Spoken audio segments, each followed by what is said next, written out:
Salut à toutes et à tous, bienvenue sur Binary Hop.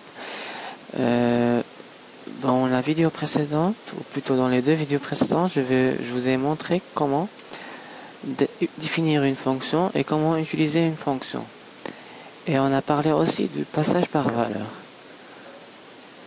Dans cette partie, je vais vous expliquer un autre type de fonction qu'il s'agit des procédures. Qu'est-ce qu'une procédure?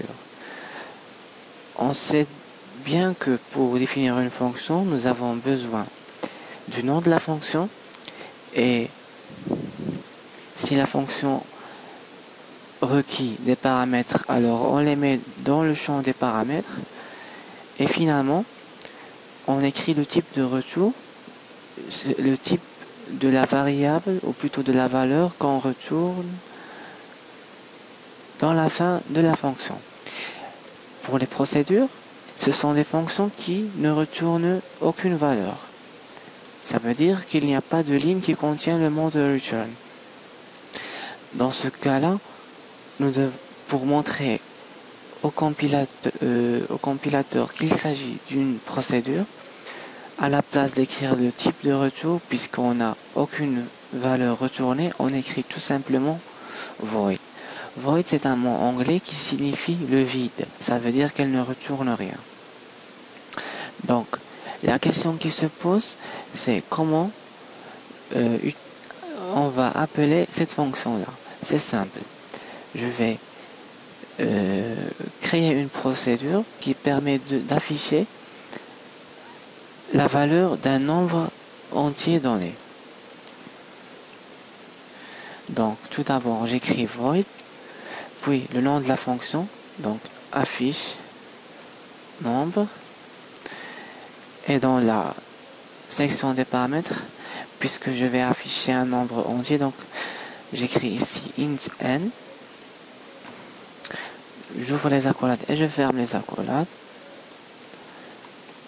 et à l'intérieur j'affiche la valeur de n, donc printf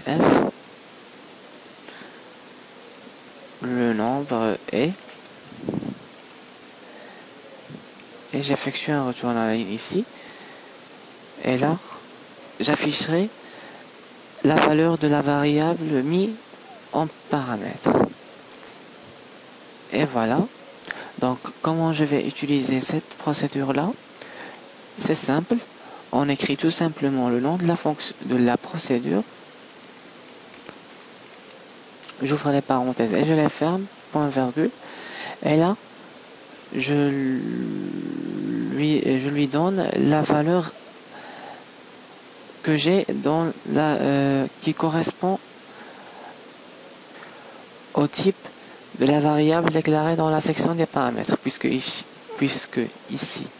j'ai une variable de type entier, donc là je dois lui donner une valeur de type entier. Donc moi je vais essayer d'afficher la valeur de n, et voilà, je compile maintenant, et voilà, donner un nombre, donc 18, et voilà, le nombre est 18. Donc c'est tout pour cette partie là, j'espère vous voir dans la prochaine vidéo et à tout à l'heure.